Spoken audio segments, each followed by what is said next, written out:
Manau, kad tikrai dauguma žino šiuos 4 veidus ir 3 iš 4 čia esančių žmonių pasiekė Everesto viršūnę. Kai prieš keletą savaičių pasidalinau, kaip atrodo pirmasis žmogus užkopęs į Everestą, man tikrai ne vienas parašė panašiais veido bruožais pasižymi ir dabar kopiantis į Everestą. Ir aš tikiu, kad dauguma turėjo omenyje būtent Justą. Tai tiek pas Justą, tiek pas pirmąjį žmogų užkopus į Everestą yra labai didelis išraiškingas smakras. Ir būtent toks smakras rodo didelę prigimtinę fizinę ir psichologinę stiprybę. Tai rodmuo, kad žmogui reikia veikti, kovoti, judėti pirmin ir būtent tą daryti per fiziškumą, per fizinį kūną.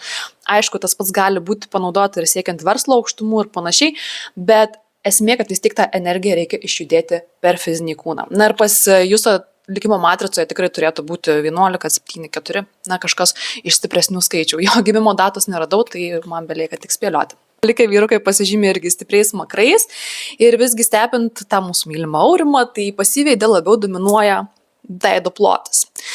Tai jis yra tas žmogus, kuris veikia iš valios. Jo veiksmas yra kiek lėtesnis, pradžia yra kiek lėtesnė, bet viskas yra labiau apgalvota. Ir jeigu jam baigėsi energijos rezervas, kurio jis taip pat turi daug, jis pradeda veikti būtent per sukąstus dantis.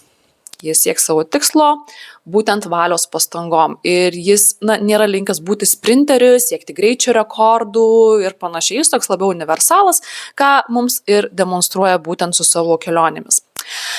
Vertinant tadą, smakras taip pat stiprus ir labai atsikišęs į priekį, tai iššūkių poreikis ir kartu lyderystės potencialas.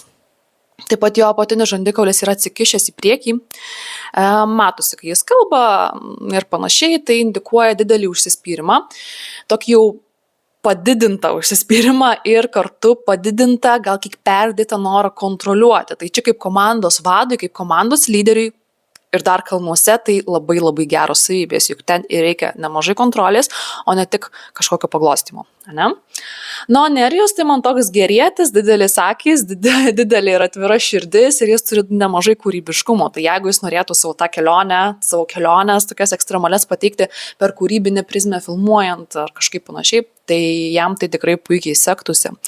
Na ir pas jį yra toks stipraus smakro ir stipraus žandikaulio miksas, tai ir prigimtinai stiprus ir tos valios iš kišenės gali ištraukti.